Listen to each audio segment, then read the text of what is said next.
अस्सलामुअलैकुम, मैं हूं खंसा और आप देख रहे हैं kitchen with Khansa YouTube channel. आज मैं आपके लिए सर्दियों की सौगात मज़ेदार सी पिनियाँ लेकर आई हूं जो हमारी सेहत के लिए बहुत ज़रूरी हैं और इसके बहुत सारे फ़ायदे हैं जो मैं आपको रेसिपी में बताऊंगी।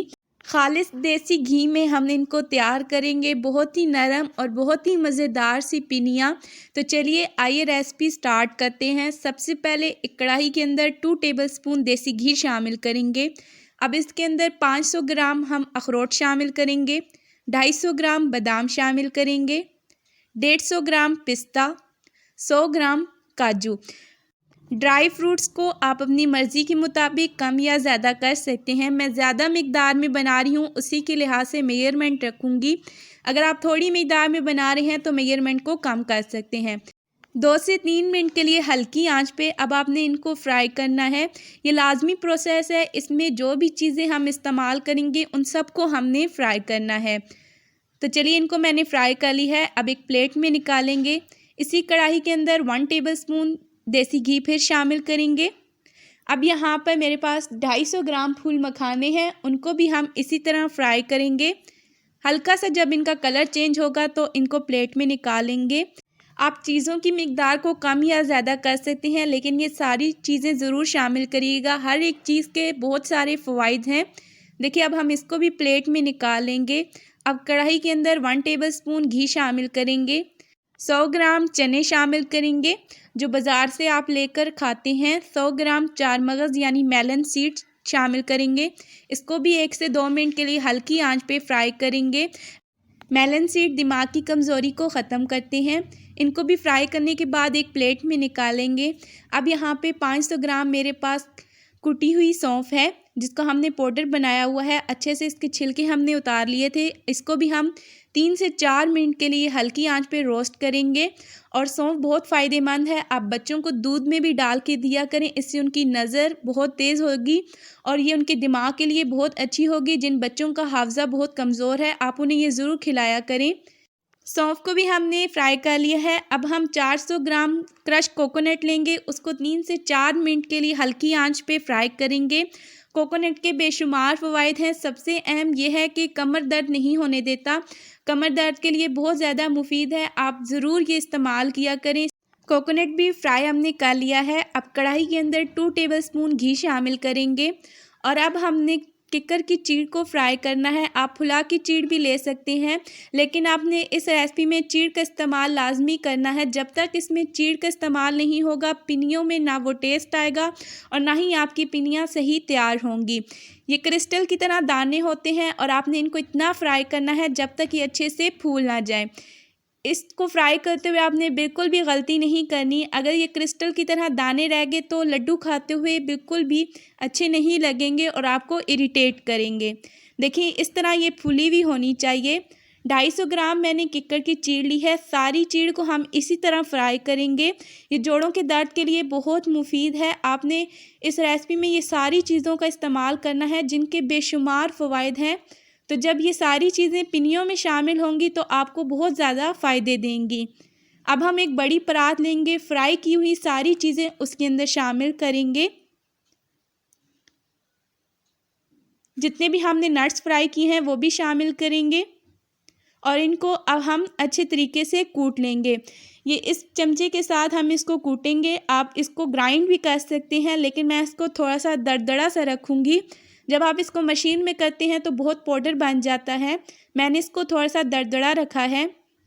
अब एक कढ़ाई के अंदर हमने 500 ग्राम खसखस ली थी जिसको हमने अच्छे से धोने के बाद ग्राइंड कर लिया था। खसखस जब भी आपने इस्तेमाल करनी है उसको अच्छे से धोना है क्योंकि उसमें बहुत ज़्यादा रेत होती है। थोड़ा सा पानी शामिल करके मैंने इसको अच्छे से ग्राइंड किया है। अब हमने इसको भी फ्राई करना है, यानी आपने इसको इतना भूनना है कि इसका दाना दाना अलग हो जाए और इसका पानी बिल्कुल खुश्क हो जाए। लो आंच पर ही आपने इसको भी फ्राई करना है, आपने इसको जलाना नहीं है। देखिए इसका दाना दाना अलग हो गया है। मैंने 3 से 4 मिनट के लिए इसको फ्राई किया है। अब हम कढ़ाई को नीचे उतार लेंगे। अब हम एक बड़ी कढ़ाई लेंगे, उसके अंदर देसी घी शामिल करेंगे। टोटल इस रेसिपी के अंदर 2 किलो घी का इस्तेमाल होगा। मैंने आपको पहले बताया था कि मैं थोड़ी ज़्यादा मिक़दार में बना रही हूँ, आप कम मिक़दार में बना सकते हैं, तो चीज़ों को हाफ़ कर दीजिएगा। अब हम इसमें 1.5 किलो गंदम का आटा शामिल करेंगे, यानी 1500 ग्राम। अब आपने इसको बहुत अच्छे से भूनना है, बिल्कुल लो फ्लेम करनी है, हाई फ्लेम नहीं करनी। टोटल इसमें मैंने 150 ग्राम शामिल किया है। पहले मैंने इसमें 2 कप कम शामिल किए थे, वो भी मैंने इसके अंदर शामिल किए हैं अब। और अब आपने इसको हल्की फ्लेम पर बहुत अच्छे से इसकी भुनाई करनी है। घी मुझे थोड़ा कम लगा है, इसलिए मैंने और शामिल किया है। घी आपका आटे में कम नहीं होना चाहिए, अगर ज़्यादा हो जाए तो वो पिन्नियों में अच्छे से स्टेबल हो जाता है और आप सही से बना सकते हैं। अब 15 से 20 मिनट मैंने आटे को बहुत अच्छे से भूना है। आपने तब तक आटे को भूना है जब तक कि इस फॉर्म में ना आ जाए, घी रिलीज़ कर दे और इसका हल्का सा कलर चेंज होना शुरू हो जाए। तो देखिए, अब आप आटे को मुसलसल हिलाते रहिएगा क्योंकि कढ़ाई नीचे से गर्म है। आटे की भुनाई हो चुकी है। अब दूसरी कढ़ाई के अंदर 1.5 किलो गुड़ शामिल करेंगे, यानी 1500 ग्राम। हाफ कप हम इसके अंदर पानी शामिल करेंगे और मीडियम आंच पे हम इसको पिघला लेंगे। गुड़ को सिर्फ आपने पिघलाना है, इसको बहुत ज़्यादा कुक नहीं करना, यानी आपने इसकी तार नहीं तैयार करनी। बस आपने इसको कूट लेना है ताकि ये जल्दी से मेल्ट हो जाए। तो देखिए, यहाँ पे हमारा गुड़ मेल्ट हो चुका है। बहुत ज़्यादा आप इस पॉइंट पर इसको पकाइएगा मत, वरना ख़राब हो जाएगा। अब इस कढ़ाई को उतार लेंगे और गुड़ हम आटे के अंदर शामिल कर देंगे। फ़ौरन से आपने गुड़ शामिल करने के बाद अच्छे से इसको मिक्स करना है। अभी यहाँ पर फ्लेम मैंने मीडियम कर दी है। 3 से 4 मिनट के लिए मीडियम फ्लेम पर हम आटे को कुक करेंगे। बहुत ज़्यादा आपने इसको कुक नहीं करना। जब भी आप इसके अंदर चीज़ें मिक्स करें, फ्लेम को ऑफ़ कर दें, इससे आपको आसानी होगी। अब हम इसके अंदर खसखस शामिल करेंगे। फ्लेम को हमने बंद कर दिया है क्योंकि अगर फ्लेम ऑन रहेगी, आप चीज़ें मिक्स करेंगे तो आटा नीचे से जल जाएगा। कोशिश यही करें कि फ्लेम को आप ऑफ़ कर दें। खसखस को अच्छे से हम मिक्स करेंगे और फ़ौरन से आपने चीज़ें डालते जाना है, अच्छे से इसको मिक्स करते जाना है। अब हम इसके अंदर भुनी हुई सौंफ और ड्राई फ्रूट जो हमने कूटे थे वो भी इसके अंदर शामिल कर देंगे। सर्दियों की ये सौगात आप ज़रूर बनाया करें, बच्चों बड़ों को दिया करें जिनको जोड़ों का दर्द होता है, सर दर्द, कमर दर्द, जिन बच्चों का हाफ़ज़ा कमज़ोर है, उन्हें रोज़ाना का 1 लड्डू ज़रूर दिया करें। आप नीम गर्म दूध के साथ उन्हें दे सकते हैं, चाय के साथ दे सकते हैं। ये खाने में बहुत ही मज़ेदार है और इसके बहुत फ़वाइद हैं। आपको इससे जोड़ों का दर्द नहीं होगा, कमर दर्द नहीं होगा। अब हम इसके अंदर 250 ग्राम किशमिश शामिल करेंगे, 75 ग्राम सफ़ेद तिल, फ्राई किया हुआ कोकोनट। मिक्सचर बहुत ज़्यादा हो गया था तो मैंने इसको डिवाइड कर लिया है ताकि इसको आसानी से मिक्स कर सकूं। अब आपने इसके फ़ौरन से लड्डू तैयार करने हैं। गरम गरम मिक्सचर के ही लड्डू तैयार कीजिएगा। अगर ये मिक्सचर बहुत ठंडा हो गया तो फिर आप इसके लड्डू ठीक से नहीं बना पाएंगे। देखिए, इस साइज़ के भी आप तैयार कर सकते हैं। मैंने पहले छोटे साइज़ का एक तैयार करके आपको दिखाया है।